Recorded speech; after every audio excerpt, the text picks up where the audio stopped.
Hello everyone, मैं doctor Swati Sharma English सूत्रा में आप सभी का स्वागत करती हूँ। कैसे हैं आप सभी?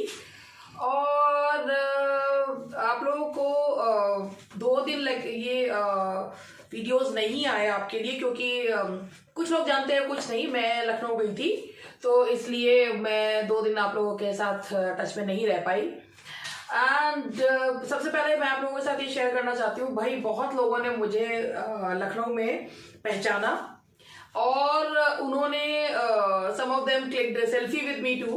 और ना सच बता रही हूँ कि इतना मतलब मुझे जिन लोगों ने भी और आके मेरे पास आके जब मुझे ये कहा कि आपकी वजह से हमारा पेपर बहुत अच्छा हुआ और आपके ये सीरीज बहुत हेल्पफुल है जो टीजीटी की चलाई थी और जो भी आप पढ़ाती हैं, मतलब मुझे सच में मैं बता रही हूँ कि जो भी काम करती हूँ ना, सब मतलब ऐसा लगा कि भगवान ने ना सब वसूल करके दे दिया।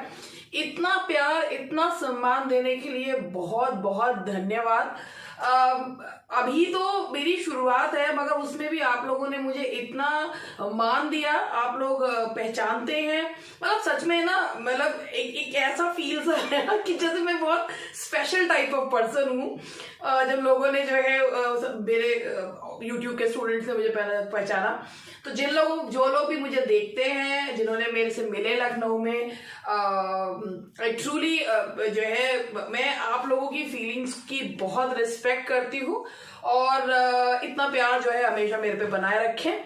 जब इतना प्यार मिलता है तो वाकई में जो क्रिटिसिज्म आता है ना, वो तो फिर यूं ही हो जाता है, ठीक है चलो जो है। इतना प्यार करने वाले जब आप लोगों को, आपको इतना ज्यादा प्यार करने वाले लोग, तो थैंक यू वेरी मच। और इसी के साथ मैंने सोचा पहले थोड़ी सी अपनी फीलिंग्स बता दूं हाँ की। अब ये जो आज मैं आप लोगों के लिए सीरीज लेकर आई हूँ, वो सीरीज में आपको थोड़ी थोड़ी चीजों में काफी सारी चीजें, क्वेश्चंस काफी सारी चीजों के मिलेंगे। अब कैसी लगी देखे भाई। अब हो सकता है कि कुछ लोगों को लगे कि जो मैडम का क्षेत्र नहीं मैम ने वो भी ले लिया, मगर मैंने ये एक 50 क्वेश्चंस का एक टेस्ट पेपर टाइप्स बनाया है, जिसमें मैं आप लोगों को क्वेश्चन, मैंने इसमें थोड़ा सा जीएस के भी जोड़ दिए हैं, 5 क्वेश्चन जीएस के भी जोड़े हैं। क्योंकि जैसा कल का पेपर था तो उसमें यूपी की जीएस जो है काफी पूछी गई, तो मैंने कहा कि भाई मैं I know I am not very good at GS की, मैं उसको नहीं है, मगर 5 क्वेश्चंस भी अगर मैं आपको बता देती हूँ तो होता क्या है कि ना, अगर कोई बता देता तो चीजें ना दिमाग में रहती है। तो उसी चीज को ध्यान में रखते मैंने 50 क्वेश्चन पेपर, 50 क्वेश्चंस बनाए हैं और उन 50 क्वेश्चंस में मैंने सारी ही चीजें ऐड करी हैं। तो अगर आपको ये अच्छा लगे तो मुझे बताइएगा, जिससे कि मुझे एक मोटिवेशन मिले, एक अच्छा फीडबैक अगर मिलेगा तो मैं इसमें ये इस तरीके का पार्ट ऐड करके जो है आप लोगों को करवाऊंगी। देखिए भाई, मैंने अपना पार्ट जिसमें मेरी बहुत अच्छी कमांड है वो तो मैंने इसमें रखा ही है, इसके अलावा भी मैंने उसमें रखा। मैं सच बोलती हूँ, बिल्कुल मैं ये कह रही हूँ कि मैंने 5 क्वेश्चन रखे हैं कि बस जिससे आप लोगों को बताने के लिए कि भाई हाँ ये भी मुझे इंपॉर्टेंट लगे क्वेश्चन, और इसलिए ये भी पढ़ लीजिए, क्योंकि ऐसा मानना है कि जो मेरा गेस्ट वर्क ठीक ठाक है, तो इसलिए। तो चलिए, अभी इसका टारगेट हमारा जूनियर सीरीज 4 चली है, एमसीक्यूज है, और ये हमारा एलटी ग्रेड का बैच चल रहा है। जैसा कि आप लोगों ने आज भी सुना होगा कि यूपीपीएससी की बैठक में किसी भी दिन इसका जो है वो ऐलान हो सकता है कि कब आ रहा है, फिर ये टाइम नहीं देंगे। तो अगर आप एलटी ग्रेड के बैच का भी डेमो लेना चाहते हैं तो आप लोग हमसे कांटेक्ट कर सकते हैं। चलिए, इसके बाद हम लोग बात करते हैं कि भाई ये पहला क्वेश्चन आया है हमारा लिटरेचर का, और ये क्वेश्चन ये है कि Dekker, Donne, Burton and Milton wrote during, कि डेकर, डन, बर्टन, मिल्टन ने किसकी समय में लिखा। तो देखिए, डेकर ने, डन ने, John Donne, Burton anatomy of melancholy, Donne के हैं जिनके बाद मेटाफिजिकल पोएट हैं थॉमस डेकर, और मिल्टन ने किसके पीरियड में लिखा। मिल्टन ने तो भाई देखो काफी लंबे समय तक लिखा है, लेकिन इन्होंने जो शुरुआत करी थी ये अर्ली जैकोबियन पीरियड में। जैकोबियन पीरियड में इन्होंने शुरुआत करी थी, यानी कि जेम्स फर्स्ट के समय में इन्होंने लिखने की शुरुआत अपनी की थी। मिल्टन तो उसके बाद चार्ल्स फर्स्ट, रेस्टोरेशन पीरियड तक भी इन्होंने लिखा है। हाँ, तभी तब तक उनका जो चार्म था वो बहुत कुछ खत्म हो गया था। तो डेकर, डन, बर्टन और मिल्टन ने जो लिखा है वो अर्ली जैकोबियन पीरियड, यानी कि 1603 से 1625 तक के पीरियड को जो जैकोबियन पीरियड कहा जाता है। इसमें भी शुरुआत का जो पीरियड है उसे कहेंगे। चलिए नेक्स्ट क्वेश्चन पे बढ़ते हैं। The chief subject is the temptation of Christ. The poem can in some sense be thought of a sequel to Paradise Lost. ये जो आज मैंने क्वेश्चंस लिए हैं जैकोबियन टू रेस्टोरेशन पीरियड है। भाई देखिए टेम्पटेशन ऑफ क्राइस्ट जो है वो मिल्टन का मिनी एपिक है जिसका नाम है पैराडाइज रीगेंड। ये मिल्टन के पैराडाइज लॉस्ट के मुकाबले ये एक ऐसा एपिक है जो उसका स्टाइल ग्रैंड नहीं है, प्लेन स्टाइल है, जो इंफीरियर माना जाता है। हालांकि मिल्टन की फेवरेट बुक ये मानी जाती है। और किसमें लिखा हुआ है? ये लिखा हुआ है W.J. लॉन्ग की किताब में कि मिल्टन की फेवरेट बुक जो है वो दैट वाज पैराडाइज रीगेंड। और पैराडाइज रीगेंड को, इस पोएम को ये कहा जाता है कि ये पैराडाइज लॉस्ट का सीक्वल है। पैराडाइज लॉस्ट का सीक्वल है कि जब पैराडाइज एडम के हाथ से फिसल गया तो व्हाट हैपेंड नेक्स्ट। तो यहां पर ये मिल्टन ने पोएम लिखी है पैराडाइज रीगेंड, जो मिल्टन का मिनी एपिक है। और इसके अलावा ये जो है एक इंफीरियर एपिक है पैराडाइज लॉस्ट के मुकाबले। To which society did Charles II grant a royal charter in to promote natural knowledge. Natural knowledge के लिए है ये। देखिए चार्ल्स II ने रॉयल चार्टर दिया था एक सोसाइटी को जो प्रमोट नेचुरल नॉलेज। ये अब तक के लिए वैसे भी जो मानी जाती है ये साइंटिफिक नॉलेज के का प्रचार प्रसार करने के लिए सबसे बड़ी सोसाइटी मानी जाती है। कौन सी है? ये 1660 में आई थी, that is the royal society, जिसके लिए रॉयल चार्टर पास हुआ था। चार्ल्स II ने कहा था, 1660 में आई थी। और ये है ये साइंस के प्रचार प्रसार के लिए आज भी ये सबसे बड़ी मानी जाती है society. Name the poet whose well-known sonnet ends, "They also serve who only stand and wait." That is on his blindness. ये टाइटल मिल्टन का दिया हुआ नहीं है। टाइटल है "When I consider how my light is spent." Milton का दिया हुआ जो टाइटल है, मिल्टन ने जिसका है "When I consider how my light is spent." और ये जो सोनेट है ये लिखा है मिल्टन ने। तो ये लाइंस हैं, ये इसी की लाइंस है। They also serve who only stand and wait. तो यहाँ पर जो वर्ड है ये कि भाई ये कहा गया है कि जो लोग खड़े रहते हैं, अपना इंतजार करते हैं, वो भी भगवान की सेवा करते हैं। सर्व वर्ड में पन है यहाँ पर। तो ये है मिल्टन के sonnet. Thomas Wolfe took the title of his book "Look Homeward Angel" from a famous poem. ये जो वुल्फ की जो बुक है होमवर्ड एंजल, इसका टाइटल कहां से लिया गया है? इसका टाइटल लिया गया है मिल्टन की पेस्टोरल एलिजी लिसिडस से। ये लाइंस वहीं पर हैं जो लिसिडस के लिए कहते हैं होमवर्ड एंजल। तो उसके लिए ये टाइटल जो लिया गया है लिसिडस से। लिसिडस आपको पता है मिल्टन की एक पेस्टोरल एलिजी है जिसमें वो अपने दोस्त एडवर्ड किंग की डेथ को मौन कर रहे हैं। ये एक मोनोडी मानी जाती है। और इसके अलावा तो ये देख रहे हैं कितने तरीके के क्वेश्चंस आ सकते हैं। What was the capital of ultimate kingdom according to Milton? कि भाई अल्टीमेट किंगडम मिल्टन के अकॉर्डिंग क्या है? That is destiny. मिल्टन के अनुसार the capital of ultimate kingdom is destiny. Two dominant figures of Jacobean poetry. Jacobean poetry की अगर हम बात करें तो जो दो डोमिनेंट फिगर हैं वो कौन कौन सी हैं? एक तो है डन और दूसरे हैं Johnson. Ben Jonson and done. John Donne and Ben Jonson. Done and Johnson.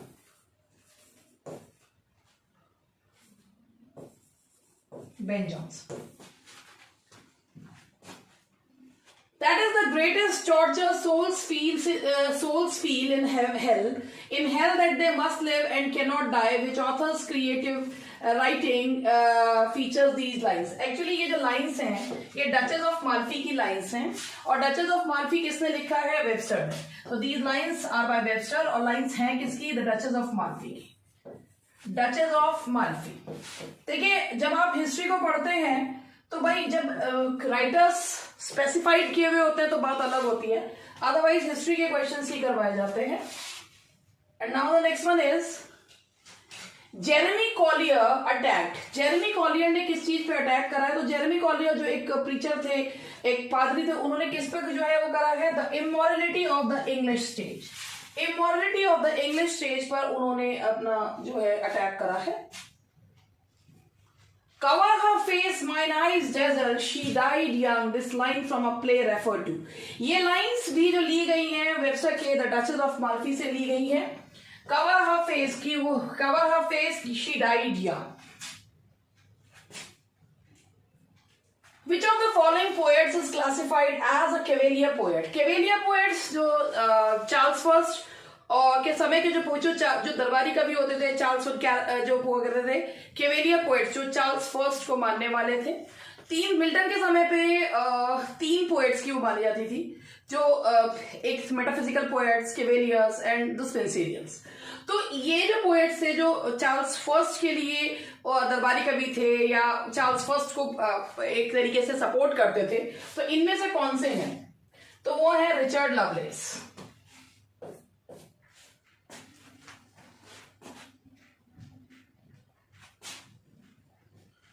The English Associationist philosopher John Locke conceived of the mind है। जॉन लॉक ने जो माइंड को माना है, उन्होंने माना है टेबुला रासा।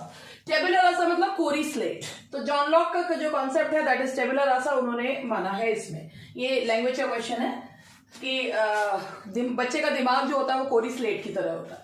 Which of the following arrangements of English poems is in the correct chronological sequence? अब आप यहाँ पर ये देखिए, अलीग्रो मिल्टन की है, लामिया कीट्स की है, थायरिस मैथ्यू आर्नल्ड की और लैपिस लेजुली जो है डब्ल्यू बी ईट्स की। तो अब आप इसमें यहाँ पर ये देखिए, तो ये यहीं से बनेगा Allegro, Lamia, Thyrsis and lapis lazuli.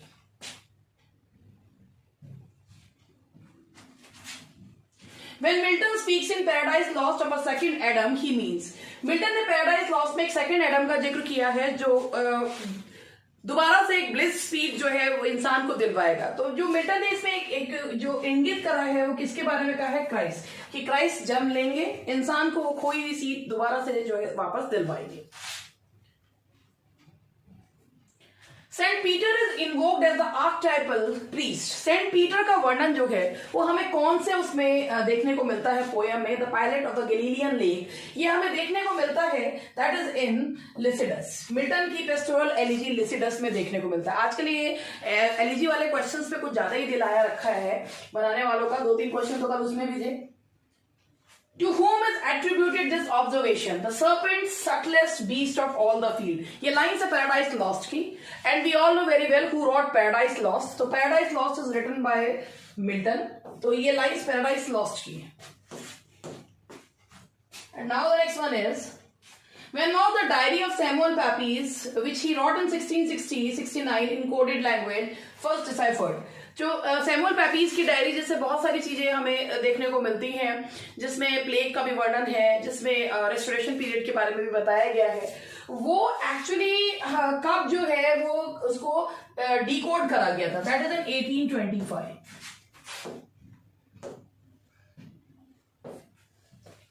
The hoary prince in majesty appeared high on a throne of his own labors reared। ये लाइन्स ड्राइडन की मैकफ्लेक्नो की हैं, लेकिन ये लाइंस जो हैं ये एक अल्यूजन देती हैं to poem by Milton. The hoary prince in majesty appeared high on a throne of his own labours reared. ये ड्राइडन की मैकफ्लेक्नो की लाइंस किस पोएम का अल्यूजन देती हैं? तो ये लाइंस हैं जो जिस बात का अल्यूजन देती है, दैट इज पैराडाइज लॉस्ट।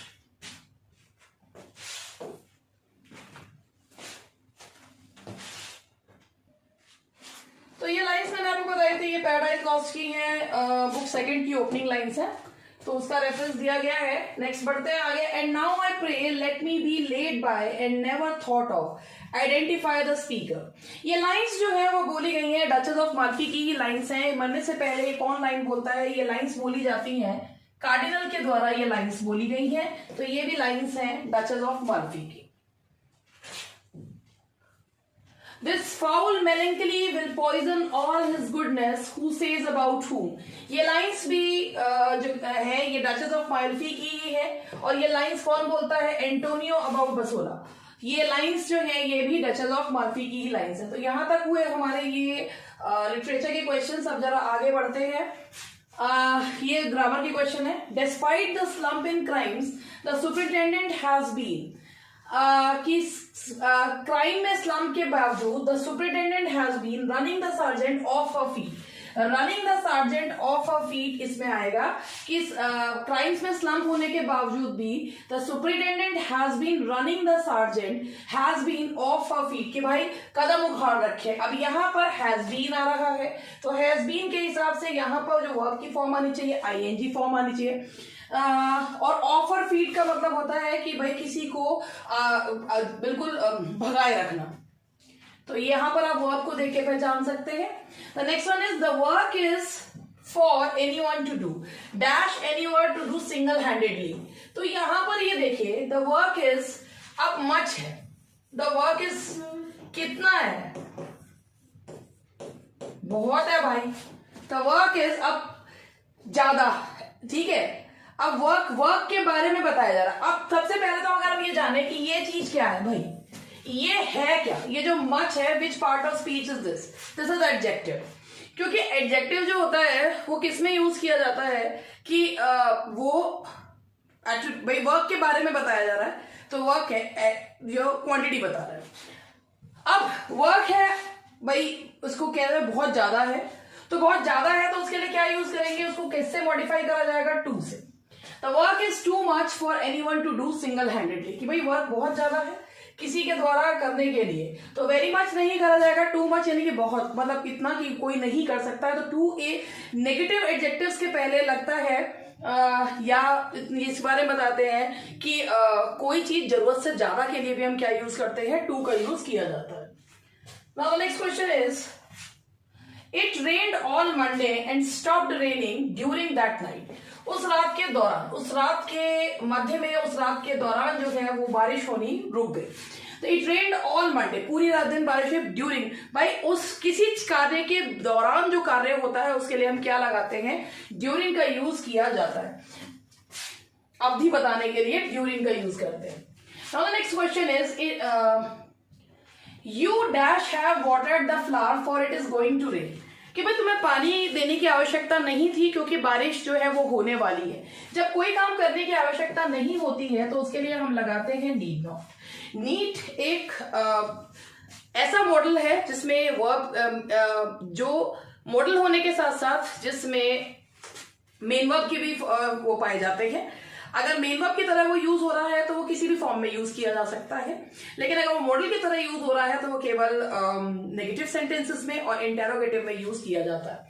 तो you need not have watered the plants, अगर किसी काम को करने की आवश्यकता नहीं हो और नहीं थी, you need not have watered मतलब तुम्हें पानी देने की आवश्यकता नहीं थी, कोई काम पास्ट की बात की जा रही है, जरूरत बताई जा रही है, तो नीड नॉट का प्रयोग करते हैं।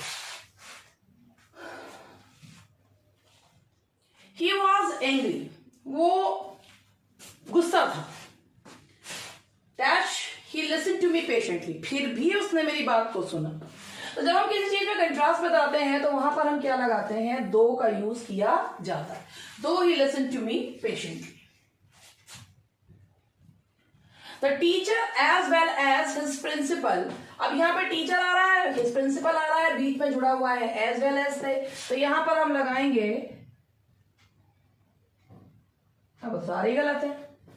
The teacher as well as his principal is exonerated, क्योंकि यहां पर सारे ही गलत इसलिए हैं क्योंकि अगर हम एज वेल एज से कोई सेंटेंस, या तो भाई यहां पर टीचर्स होता तो the teacher as well as his principal, तो जब एज वेल एज से दो सब्जेक्ट्स को जोड़ा जाता है तो उसके पहले वाले सब्जेक्ट के अकॉर्डिंग लगाते हैं। अब ये सब्जेक्ट है हमारा सिंगुलर, अब सिंगुलर के हिसाब से यहाँ पर है teacher as well as the principal was exonerated. कभी कभी मुझे दिखता नहीं है, चश्मे का लंबा मुझे लगता ज्यादा हो गया मेरा।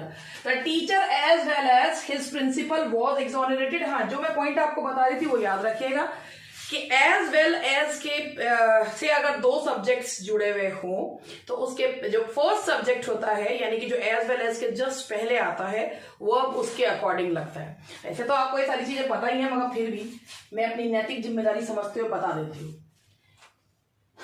You dash have stood so long in the Q in this heat, भाई तुम्हें इतने लंबे समय तक नहीं खड़ा होना चाहिए था क्यू में, बारिश इतनी तेज गर्मी में।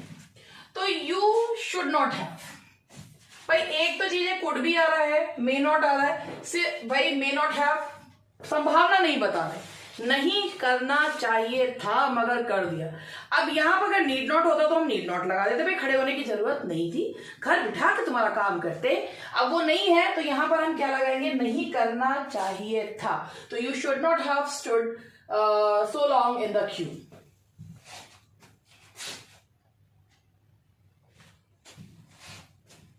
Neither the students nor their teacher, अगर नीदर नॉर से जुड़ता है तो जो नॉर के बाद सब्जेक्ट आता है वह उसके अकॉर्डिंग लगता है। तो आप ये देखिए, neither the students that is plural, ये वाला सब्जेक्ट जो है वो सिंगुलर है, तो यहां पर आएगा neither the students nor their teacher is quite prepared.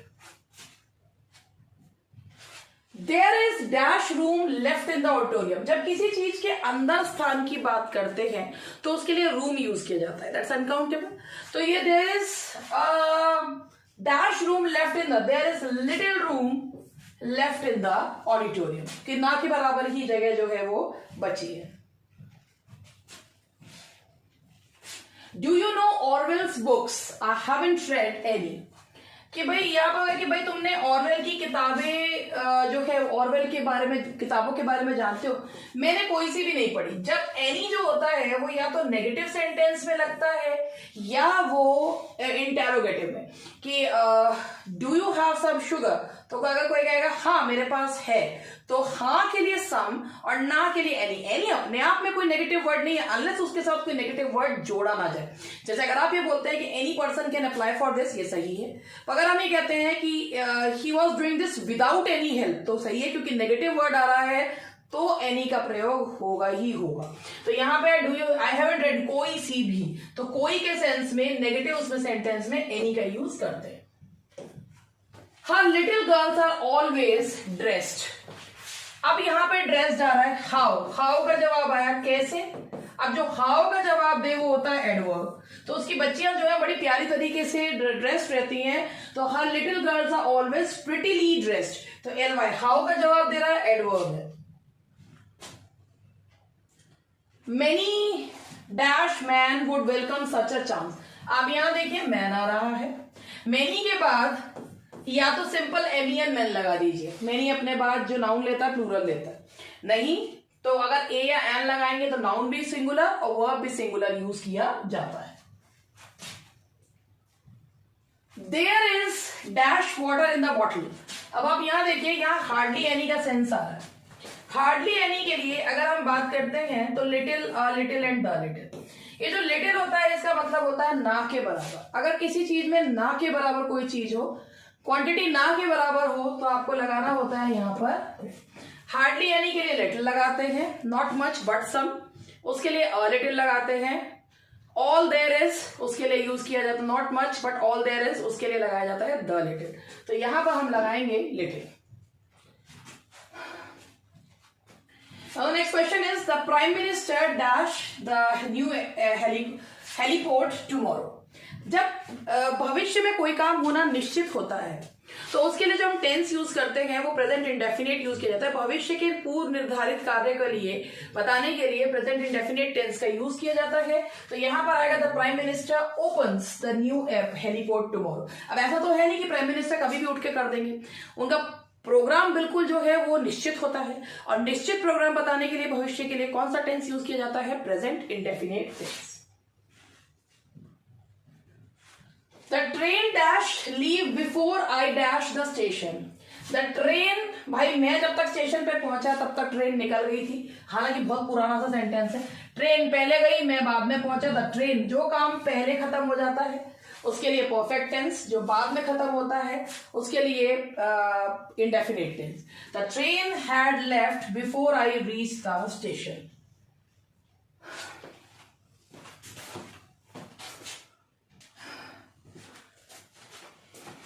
The next question is the plane dash for Indira Gandhi International Airport at 3 o'clock tomorrow afternoon. ये मैंने अभी आपको बताया कि tomorrow आ रहा है, भविष्य का निश्चित प्रोग्राम बताने के लिए प्रेजेंट इंडेफिनिट टेंस लगाते हैं। The plane leaves for Indira Gandhi International Airport at 3 o'clock tomorrow afternoon. Now the next question is unless you dash work hard you dash not pass. भाई अनलेस जो है जब लगता है तो इसका मतलब होता है अगर ये काम नहीं करोगे तो ये काम नहीं होगा। तो अनलेस वाले क्लॉज में कभी भी नॉट नहीं लगाते। अगर दो काम भविष्य में हो रहे हो और अनलेस शर्त बताता है तो अनलेस यू वर्क हार्ड, अगर तुम मेहनत नहीं करोगे तो पास नहीं होगे। Unless you work hard you will not pass. तो present indefinite and future indefinite का यूज किया जाता है। Now the next question is if I dash in your shoes I would wait a bet. यहाँ वो पहले सबसे पहले क्वेश्चन के साथ देखिए वुड आ रहा है, यानी कि प्रेजेंट की काल्पनिक सिचुएशन बताते हैं। जब प्रेजेंट की काल्पनिक सिचुएशन बताई जाती है तो वहां पर वर्ब लगाता है। अगर यहाँ वुड हैव होता तो हैड बीन लग जाता। If he dash there in time, अगर वो भागेगा तो वहां समय पर पहुंच जाएगा। वही है जो कंडीशनल सेंटेंस है। If he runs he will get there in time. I still feel very tired dash in the morning. मुझे अभी भी बड़ी जो है वो टायर्ड फील करती हूँ जब मैं सुबह उठती हूँ। तो जब बताने वाला सेंस होगा व्हेन आई वेक अप, कि जब हम उठते हैं तो हम बड़ा ही थका हुआ महसूस करते हैं, तो इसके लिए आएगा when I wake up in the morning. क्योंकि किसी चीज की एक्टिविटी के बारे में बता रहे हैं कि ऐसा होता है, ये एक नॉर्मल एक्टिविटी हो गई है। ठीक है, तो ये हुए आपके ग्रामर के क्वेश्चन। अब आपने देखा 20 लिटरेचर के कराए, 20 ग्रामर के कराए। अब जरा थोड़ा सा और देखिए कि मैंने इसमें और क्या ऐड करा है। ये टीचिंग ऑफ इंग्लिश लैंग्वेज में जो मेथड्स होते हैं, अप्रोचेस होती हैं, तो वो भी जो है आप लोगों से किसी भी एग्जाम में पूछ ली जाती है। तो 5 क्वेश्चंस मैंने इसके लिए हैं। तो क्योंकि ये पेडागोजी वाले क्वेश्चंस होते हैं और जो इस तरीके के एग्जाम्स होते हैं ये क्वेश्चंस भी पूछे जाते हैं। तो that's why I have included these questions as well. Which of the following provides controlled language practice? इनमें से कौन सी जो है वो कंट्रोल्ड लैंग्वेज प्रैक्टिस जो है वो प्रोवाइड करती है? तो हम बात करते हैं सब्स्टिट्यूशन टेबल ड्रिल का। ये जो सब्स्टिट्यूशन टेबल ड्रिल है ये एच.ई. पावर के द्वारा इसको डेवलप किया गया था। सब्स्टिट्यूशन टेबल ड्रिल में होता क्या है कि इसमें एक सेंटेंस होता है और उस सेंटेंस को इसमें सेंटेंस को जो है सब्स्टिट्यूट किया जाता है। उन वर्ड्स की जगह सब सेंटेंस को सब्स्टिट्यूट किया जाता है अन्य शब्दों से सब्स्टिट्यूट किया जाता है। इसमें ग्रामर के रूल्स पर ध्यान नहीं दिया जाता। इसमें एक इंटरेस्टिंग मेथड है, मगर इसमें होता क्या है कि इसके माध्यम से प्रोज पोइट्री को पढ़ाना बड़ा मुश्किल काम है। और ये एक अप्रोच जो है वो डिपेंड करती है कि कितना आप सब्स्टिट्यूट इसमें कर सकते हैं। तो ये जो फॉलोइंग है कंट्रोल्ड, भाई कंट्रोल्ड इसलिए है कि एक मॉडल सेंटेंस है, उस मॉडल सेंटेंस के वर्ड्स को सब्स्टिट्यूट करना है। If you find the substitution तो प्रोनाउंसिएशन पे ध्यान दिया जाता है। तो इसीलिए इसमें कंट्रोल्ड लैंग्वेज प्रैक्टिस है। ये कैसी प्रैक्टिस है? कंट्रोल्ड, क्योंकि the control is in the hands of a teacher. मतलब जैसा आपको बता दिया गया वैसा ही करना होता है। What a teacher can do to minimize the influence of mother tongue in the class, कि भाई टीचर जो है वो मदर टंग को कम से कम करने के लिए क्या किया जा सकता है? अब क्या किया जा सकता है ये देखिए कि टारगेट लैंग्वेज, यानी कि जो लैंग्वेज हम सिखाने वाले हैं, जिस लैंग्वेज को हमें सिखाना है इंग्लिश को, तो उसमें सिंगल ग्रेडेड फॉर्म में स्टूडेंट्स को इनपुट्स देना, जिससे कि उनकी मदर टंग के यूज जो है वो कम होता जाए। जैसे आप लोगों ने इसमें ग्रामर एंड ट्रांसलेशन मेथड के बारे में होगा, उसमें क्या होता है कि हर चीज को मदर टंग में ट्रांसलेट करके जो है बताया जाता है, जो दैट बच्चों को समझ में आता है कि कैसे पढ़ना है, जैसे मैं पढ़ा रही हूँ। लेकिन इसमें क्या है कि अगर टारगेट लैंग्वेज में इनपुट्स दिए जाते हैं स्टूडेंट्स को, तो उससे उनका अपने आप मदर टंग को यूज करने का जो पहले की यूसेज में और जो में अनुपात जो है कम होता चला जाता है। Which of the following methods of teaching cannot be used interchangeably with each other? इनमें से कौन सा मेथड जो है वो इंटरचेंजेबली यूज नहीं हो सकता? ये होता है डायरेक्ट मेथड। अब ये डायरेक्ट मेथड है क्या? डायरेक्ट मेथड में ये माना जाता है कि भाई सबसे पहले इसमें ये माना जाता है कि लिसनिंग और स्पीकिंग को उस पर बल दिया जाता है। इसमें मदर टंग, ये फ्रांस में ओरिजिनेट हुआ था, इसमें मदर टंग का यूज बिल्कुल इसको अवॉइड किया जाता है कि करें ही ना।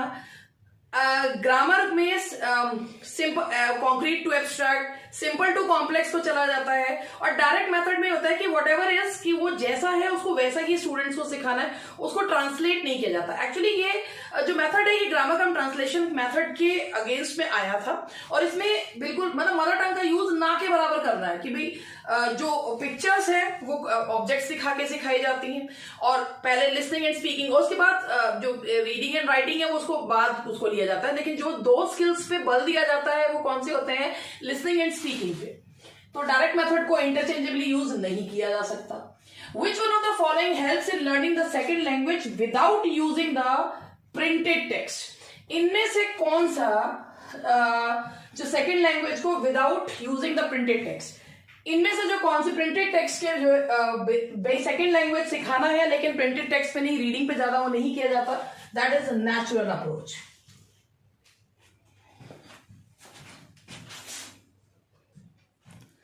देखिए इस अप्रोच में ये माना जाता है कि subconsciously we learn more as compare to, भाई अगर बहुत ज्यादा किसी पे जोर दिलवा के करवाया जाए या बहुत ज्यादा रीडिंग मटेरियल दिया जाए तो इससे भाषा नहीं सीखी जाती है। नेचुरल अप्रोच का मानना है कि वी लर्न थिंग्स सबकॉन्शियसली। अगर एक माहौल दिया जाता है तो स्टूडेंट्स लर्न थिंग्स बिना कोई अपने ऊपर एक्स्ट्रा प्रेशर डाले। तो ये हुआ हमारा इसका पार्ट। उसके बाद हमारा नेक्स्ट है The method of teaching foreign language without using the pupil's first language।